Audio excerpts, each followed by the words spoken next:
Assalamualaikum warahmatullahi wabarakatuh. Izin memperkenalkan diri, nama saya Evi Nur Rahmawati dengan NPM 2217051010. Di sini saya akan menyelesaikan tugas 2 teori bahasa dan otomata, yaitu mengenai finite state automata atau FSA. FSA adalah mesin abstrak berupa sistem model matematika dengan masukan dan keluaran diskrit yang dapat mengenali bahasa paling sederhana. Mekanisme kerja FSA dapat diterapkan pada analisis leksikal, teks editor, dan protokol komunikasi jaringan. Kemudian ada arti bentuk simbol pada graf transisi. Untuk keterangannya, lingkaran menyatakan state. Nah, ini yang dimaksud dengan lingkaran menyatakan state. Kemudian ada label pada state adalah nama lingkaran. Nah, ini even dan odd-nya ini. Kemudian ada busur menyatakan transisi, yaitu perpindahan kedudukan state. Selanjutnya, busur tanpa label menyatakan state awal. Nah, ini busur tanpa labelnya. Kemudian ada lingkaran ganda adalah state akhir. Selanjutnya, pernyataan FSA secara formal. FSA dinyatakan dalam 5 tupel. Yang pertama ada himpunan state, kemudian ada himpunan simbol input, fungsi transisi, state awal, dan state akhir atau state final. Contohnya, untuk himpunan state itu ada even dan odd, sedangkan simbol inputnya ada 0 dan 1, dan state awalnya itu ada even dan state akhirnya ada odd. Untuk fungsi transisinya, jika even mendapat input 0, dia tetap di even. Kemudian jika even mendapat input 1, dia akan berpindah ke odd. Dan jika odd mendapat input 0, dia tetap di odd. Dan jika mendapat input 1, dia akan berpindah ke even. Selanjutnya, FSA dibedakan menjadi 2, yaitu yang pertama ada DFA, Deterministic Finite Automata.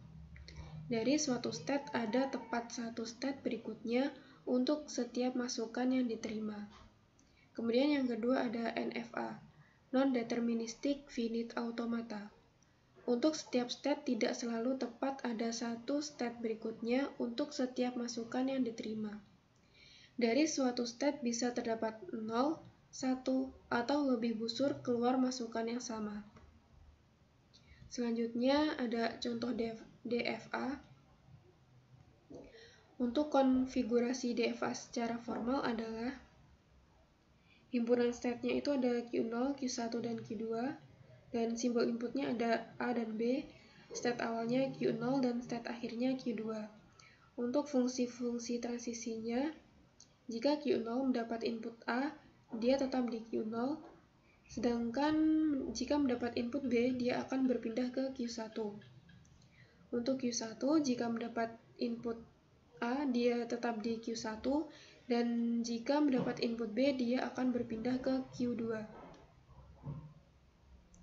Untuk Q2 ini, jika mendapat input A, dia akan berpindah ke Q1, dan jika mendapat input B, dia tetap di Q2. Selanjutnya, contoh NFA. Nah, ini dikatakan NFA karena pada state Q0 mendapat input A. Dia bisa ke Q1 dan juga bisa tetap di Q0.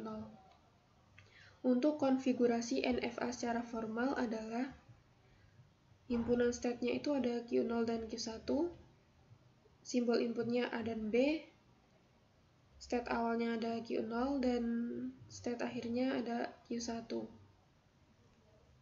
Untuk fungsi-fungsi transisinya, jika Q0 mendapat input A, dia tetap di Q0 dan juga bisa ke Q1.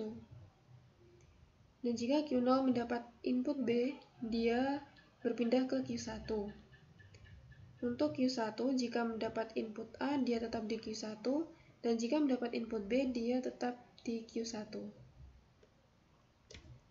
Kemudian ada perbedaan DFA dan NFA. Perbedaan DFA dan NFA ada pada fungsi transisinya. DFA, setiap pasangan state masukan selalu tepat ada satu state berikutnya. Sedangkan NFA, untuk setiap pasangan state masukan, bisa memiliki 0 atau lebih pilihan untuk state berikutnya. Sekian penjelasan dari saya. Terima kasih. Wassalamualaikum warahmatullahi wabarakatuh.